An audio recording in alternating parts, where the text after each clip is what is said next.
خوتي خواتاتي صباح الخير عليكم اهلا وسهلا مرحبا بكم يا جماعة الخير. J'espère que vous allez bien, j'espère que vous vous portez bien. Nous sommes le 3 janvier 2024. هذا العام les préoccupations des Algériennes et des Algériens vont essentiellement tourner autour de la situation économique et financière dans notre pays, de leur pays. Parce que la situation financière et économique va connaître des bouleversements majeurs. Le mois de Ramadan 2024 sera, on est à 2 mois à peu près. Ce sera au mois de mars. D'ores et déjà, l'année 2023, ça s'est terminé avec une situation économique très compliquée. Les Algériennes et les Algériens ressentent l'impact sur leur vie quotidienne de la cherté de la vie, de l'inflation, ressentent le poids de l'appauvrissement, de l'appauvrissement parce que leurs revenus ne sont plus suffisants pour supporter le coût de la vie dans leur propre pays. Et que la précarité et la pauvreté en Algérie, ce n'est plus un sentiment, c'est une réalité. Les ménages algériens s'appauvrissent parce que leur salaire, la valeur de leur salaire diminue par rapport à l'augmentation constante de la valeur du coût de la vie depuis 3 ans, de 2021 jusqu'à 2023. Et en 2024, ça ne changera pas. Mais justement, l'une des anomalies de l'Algérie, c'est que nous avons des ménages, une société, une population qui s'appauvrit, qui patauge dans la précarité, qui a du mal à s'en sortir pour acheter des produits alimentaires de première nécessité, les produits de large consommation. Mais nous avons en contrepartie un État qui ne cesse de s'enrichir et qui ne cesse de vivre comme une monarchie. La preuve, la loi de finances à 2024, elle va avoir un impact majeur sur l'histoire de l'Algérie. La loi de finances 2024, elle sera un tournant parce que elle va dilapider tellement d'argent public et l'État va dépenser tellement d'argent public que nous allons nous retrouver avec une montagne de problèmes économiques. Nous avons toujours expliqué, et tous les économistes peuvent l'expliquer, quand il y a trop d'argent qui est dépensé par l'État, quand il y a trop de dépenses publiques, il y a toujours trop d'inflation, beaucoup d'inflation. Et quand il y a beaucoup d'inflation, il y a beaucoup de chômage, peu de croissance économique et malheureusement beaucoup de misère sociale et de pauvreté. Pour vous simplifier un peu la chose, la perception de ça. On va parler beaucoup de chiffres. On va essayer d'être très pédagogue. Et suivez-nous. Et n'hésitez pas à nous poser des questions dans les commentaires. Après, on va vous consacrer une autre émission pour plusieurs émissions s'il le faut pour répondre à toutes vos questions. Un chiffre résume la folie du régime algérien actuel et ses conséquences potentielles sur la situation économique et financière de notre pays. Un chiffre. À la belle combien va nous coûter rien que les ministres algériens, les ministres, leurs cabinets, leurs employés, leurs programmes, combien vont nous coûter en 2000 le gouvernement tout seul, l'ensemble des ministères. Nous avons à peu près une trentaine de ministères. Combien leurs employés, leurs programmes, etc., combien vont-ils nous coûter durant l'année 2024? Ils vont nous coûter 15 235 milliards de dinars. 15 235 milliards de dinars. C'est l'équivalent de 113 milliards de dollars. Le gouvernement algérien lui-même, à travers, encore une fois, juste ses ministères, ses employés, ses différents programmes, etc., vont nous coûter exactement plus de 113 milliards de dinars. Nous avons 33 ministères, un secrétariat d'État. Donc nous avons en tout 34 départements ministériels. Même le secrétariat d'État, on doit le compter comme un département ministériel. C'est excessivement cher. C'est tout simplement historique. C'est excessivement élevé. À aucun moment dans l'histoire de l'Algérie, je dis bien à aucun moment depuis l'indépendance du pays, nous n'avons dépensé autant d'argent. Nous l'avons déjà expliqué la dernière fois. Nous avons expliqué la dernière fois, comme une émission, on a expliqué que le régime algérien en 2024 va faire de l'Algérie l'État le plus dépensier sur le continent africain. On va dépenser plus d'argent que l'Égypte en termes d'argent public. Attention, je parle en termes de dépenses publiques. L'État algérien va dépenser beaucoup plus que l'État égyptien, que l'État nigérien, que beaucoup de pays à travers, que l'État marocain, que tous les pays du continent africain. Juste l'Afrique du Sud va dépenser plus que nous, mais j'ai pas pu recouper comme il se doit les chiffres de l'Afrique du Sud. Mais les neiges. Et je mets ce chiffre de 113 milliards de dinars, on devrait maintenant l'expliquer. Parce que la dernière fois, on n'a pas pu l'expliquer comme il se doit. On va l'expliquer doucement. Auparavant, je te fais un mot, l'Algérie, jusqu'à 2023, les lois de finances, parce que nous vont se poser des questions, comment se fait-il que nous avons un gouvernement qui va dépenser pour son propre fonctionnement, pour ses programmes d'action, 113 milliards de dinars, c'est énorme. Auparavant, vous devez savoir qu'auparavant, les lois de finances en Algérie étaient très simples. On les élaborait selon deux principes. Les dépenses de fonctionnement et les dépenses d'équipement. Le budget de fonctionnement et le budget de l'équipement. Voilà. Le budget de fonctionnement, c'est tout ce qui est le fonctionnement de l'État, à travers les salaires des fonctionnaires, les budgets nécessaires au fonctionnement des services du ministère, des administrations de l'État, des services de sécurité, de l'armée, du ministère de la Défense nationale et toutes les institutions publiques. Ça, on les appelait, toutes ces dépenses rentraient dans le cadre du budget de fonctionnement de l'État. Le budget de l'équipement de l'État, ce sont les dépenses d'investissement, ce que l'État dépense comme argent pour construire des routes, des hôpitaux, des universités, des logements et des infrastructures publiques et les interventions économiques de l'État à travers les sociétés publiques qui ont des activités économiques. Ça, c'est le budget de l'équipement. Mais malheureusement, je dis bien malheureusement, c'est devenu beaucoup plus compliqué depuis 2023. Allez, depuis 2023, ça a changé parce que maintenant, on ne fait plus le budget des équipements. Moi, je ne dis pas le budget d'équipement ou le budget de... Il y a des nouveautés. Maintenant, derrière une sorte de loi, la loi organique 1815, qui définit les objectifs, qui a changé un petit peu la répartition des budgets de l'argent public. Ou la loi 1815 relative aux lois de finances, les deux catégories, et elle a remplacé par 7 catégories. Aujourd'hui, l'utilisation de l'argent public obéit à 7 catégories. La première catégorie, les dépenses du personnel, les dépenses de fonctionnement des services, les troisième, c'est les dépenses d'investissement, quatrième, c'est les dépenses de transfert, cinquième, c'est les charges de la dette publique, sixième, c'est les dépenses d'opérations financières, septième, c'est les dépenses imprévues. Donc nous avons 7 postes budgétaires, 7 catégories de dépenses de l'argent public, à travers lesquelles maintenant les lois de finances sont élaborées. Ce n'est plus comme avant 2023, on élaborait les lois de finances, budget de fonctionnement, budget de l'équipement. Donc, le gouvernement actuel, le régime actuel, a cru bien faire de renforcer la transparence de l'utilisation de l'argent public en créant ou là, en complexifiant, soi-disant, c'est parce qu'il a compliqué davantage la répartition de l'argent public. Il y a des en 2023. Qui déroule هكذا les dépenses publiques ترتقوا ولينا ما نفهموا والو. Donc, bon, d'un côté, c'est vrai, c'est plus clair. On sait ce que c'est que les dépenses du personnel. On sait combien les fonctionnaires et les agents et les employés au service de l'État, combien vont nous coûter. On sait combien le fonctionnement des services de l'État vont nous coûter. Mais on le savait auparavant parce que le budget de fonctionnement, il était détaillé auparavant dans les autres lois de finances dans l'histoire de l'Algérie. Donc, c'était pas un problème particulier. Les dépenses de l'investissement, etc. Sauf que, les catégories les دارهم le régime algérien, donc il fallait mettre de l'argent dans chacune de ces catégories. Donc ce qui a aggravé la répartition des budgets, donc pour être fidèle à cette bonne répartition des budgets au nom de la transparence soi-disant, on a augmenté énormément les dépenses publiques, surtout la partie où vous allez comprendre l'histoire de l'Algérie depuis 2023, c'est particulier. Ça s'appelle les dépenses imprévues. Alors, dans l'histoire de l'Algérie, toujours, le ministère des Finances le ministère de la Défense nationale, a toujours été le budget le plus élevé de l'histoire de l'Algérie.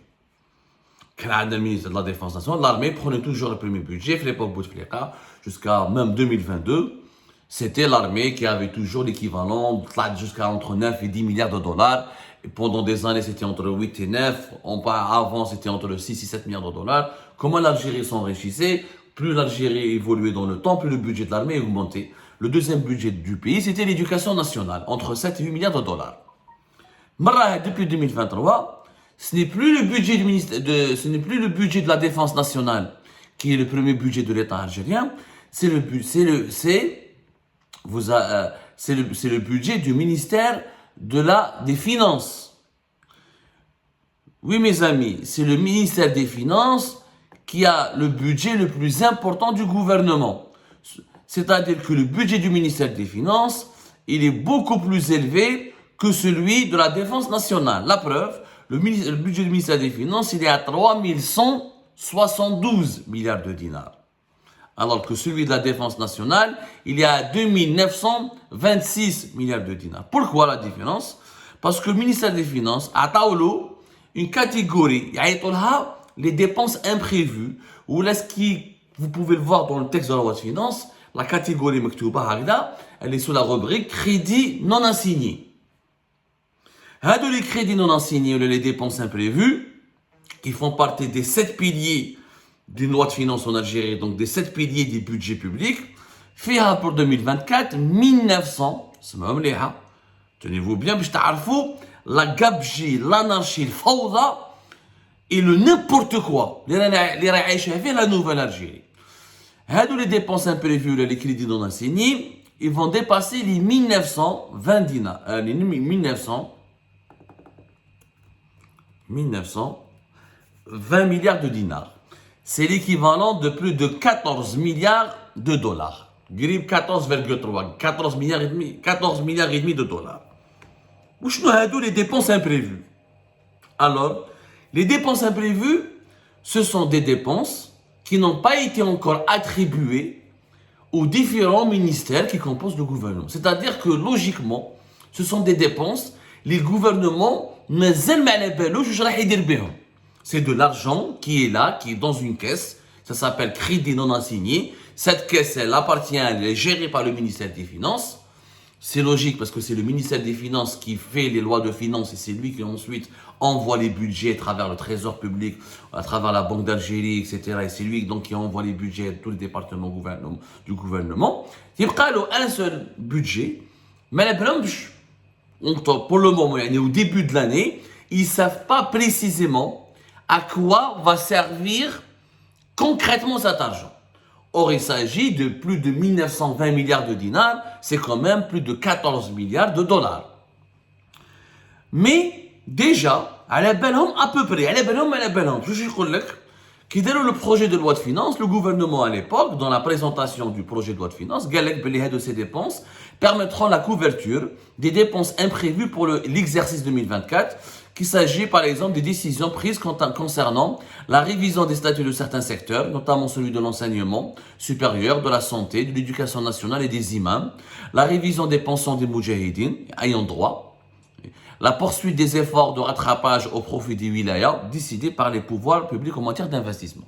C'est-à-dire que cet argent, on va financer avec le changement de statut des imams, les enseignants des universités, les médecins ou le personnel de la santé, le personnel des hôpitaux, en plus l'augmentation des pensions des moudjahidines, en plus on va financer des programmes d'investissement dans certains wilayas. Ok, dans ce cas-là, si vous savez quoi faire de cet argent, parce que ça représente quand même 12% et demi, presque 13% des budgets du gouvernement. Il y a les budgets de l'État, les dépenses imprévues, ça représente presque 13%. Et des c'est assez grave. Mais ils savent déjà où jamais dire pour ça, ils ne veulent pas encore attribuer cet argent aux différents ministères chargés d'exécuter les programmes. Les aussi que les dépenses imprévues sont gérées donc par le ministère des Finances au titre des dépenses imprévues non assignées à des ministères ou des institutions publiques dont la répartition par programme ne peut être déterminée avec précision au moment de l'adoption de la loi de finances ou devant faire face à des dépenses imprévisibles sont groupées en dépenses en dotation globale. C'est le canon jazaïri dans le cadre de la loi de finances qui est à partir de 2023. Nous laissons toujours une catégorie de dépenses imprévues, c'est des crédits non assignés, ils sont dans le ministère des Finances.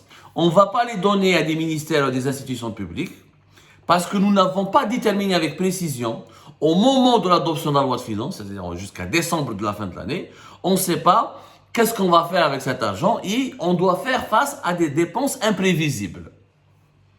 D'où là, on a des dépenses imprévisibles. D'où là, l'État est censé. Auparavant, comment ça se passait? Auparavant, dans chaque département ministériel, il y a une catégorie, un peu d'argent de côté, avec la dépense imprévue. Ça se passait comme ça avant. Et c'était bien.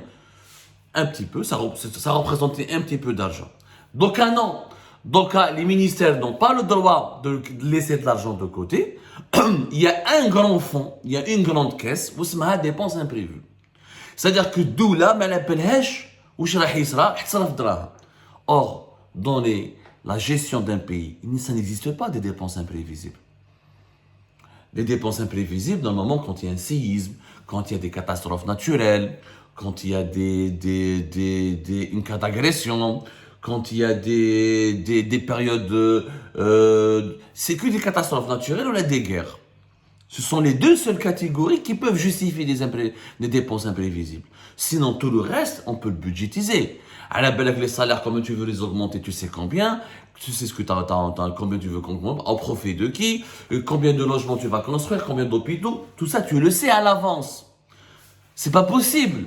Donc, vous avez l'équivalent de 14 milliards de dollars de dépenses imprévisibles. En réalité, on a une caisse pour au cas où le président Abdelmajid Tebboune ou l'État ou le régime décide d'intervenir dans tel ou tel secteur de façon tout à fait arbitraire et de façon totalement politique. Parce que le conjoncturel, ne relève pas du management. Le bon management, c'est le long terme, c'est le moyen terme, c'est un objectif que je dois atteindre au bout d'une année. Mon programme. Si je change mon programme au bout de 2 semaines, 3 semaines, ou au bout de 2 mois, 3 mois, ça veut dire que je ne suis pas un manager. Ça veut dire que je fais de la politique. C'est-à-dire que j'utilise l'argent public pour les objectifs qui sont politiques. Parce que les objectifs de développement d'un pays ne peuvent pas changer en 2-3 mois. Ça sera des inondations, qu'il y ait des dispositifs financiers à travers la banque d'Algérie, à travers le trésor public, à travers les banques, on peut sortir un budget spécial. Pour ça, on a des dépenses imprévues, 12 à 13% des dépenses de l'État. L'État ne sait pas encore ce qu'il va faire de cet argent.